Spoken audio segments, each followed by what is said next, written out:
Hey, what's happening guys, it's me Parth and this is the 2017 HP NV13 and it's a premium Ultrabook that can also be a great choice for a lot of people as a gaming laptop. So to begin with, this is one of HP's latest design languages. It's a tiny laptop and it's built really well. It is a complete metallic build and it's also got HP's new logo on it, which is very minimal. But they kind of forgot to put that on their power brick, which is kind of weird. But anyways, the hinge has this shiny, reflective and a glossy finish to it with the branding engraved along with two tiny rubber pads on it, and they make sense because when you open the lid, the hinge slides beneath the chassis, so the rubber prevents the shiny surface from scratching, and the hinge sliding below the chassis actually lifts it up, which helps in cooling. Pretty smart. But I have to tell you that it is a pretty tight hinge, so you can't open the lid with just one hand, you have to put some pressure at the bottom.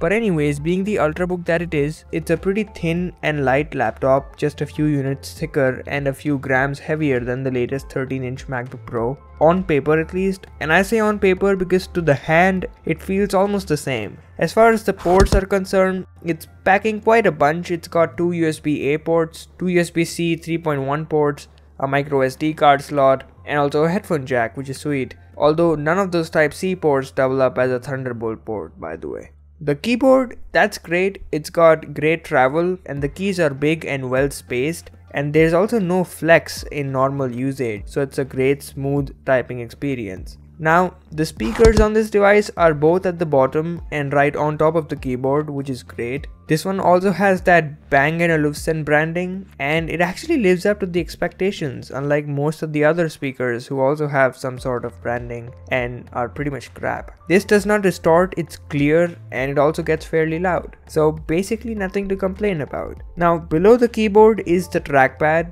It's got a Snaptics driver, and it's smooth, although to be honest, I've been using a MacBook Pro for the longest time, so nothing really matches to the trackpad on that machine, but most of you will be fine with this. The display is probably the best feature of this device, at least for me. Well, first of all, it's a pretty narrow bezel on the sides and not on the top, which means the webcam thankfully stays there, which is great. It's 720p and the quality of the webcam is meh, but that display.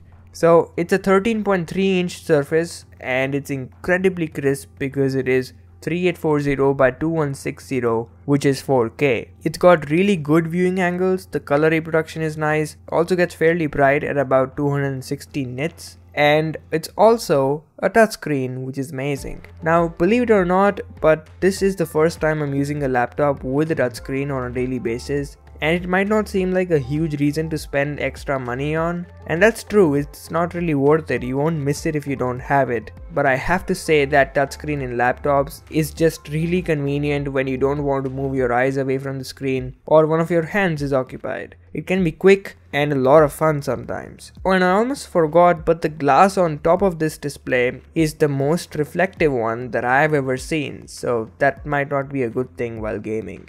Now, specifications wise, this is kind of promising, and as far as the numbers are concerned, it's not the best scorer, but I did enjoy this machine a lot. I'm not much of a gamer, but I played some really high-end titles like GTA 5 and FIFA 18, and it did not disappoint. I was getting about 70-75 FPS at medium graphics Full HD, which is pretty good for MX150, but when I switched to maximum resolution that was 4K, the frames dropped to about 30 FPS, which was definitely choppy. Oh, and obviously this was without any overclocking.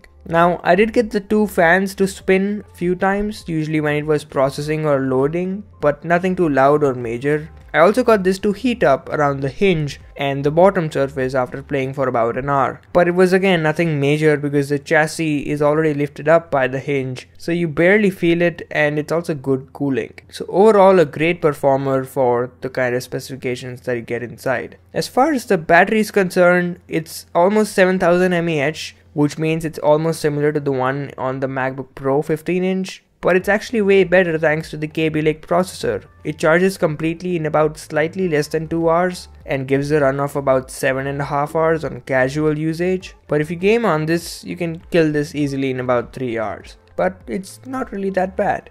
So that's pretty much it. That's basically all that I had to speak on this laptop. I've had it for quite some time. I actually scored a pretty good deal on this last year during the holiday season on Costco in the US at about $1,000, but this actually sells for $1,400, $1,500, and not even sure if this specific model is available in India. But this, if you can get it, it's a great machine. Of course, it's not meant specifically for gaming. That's not what its target audience is. Its target audience is the casual gamer or the corporate person.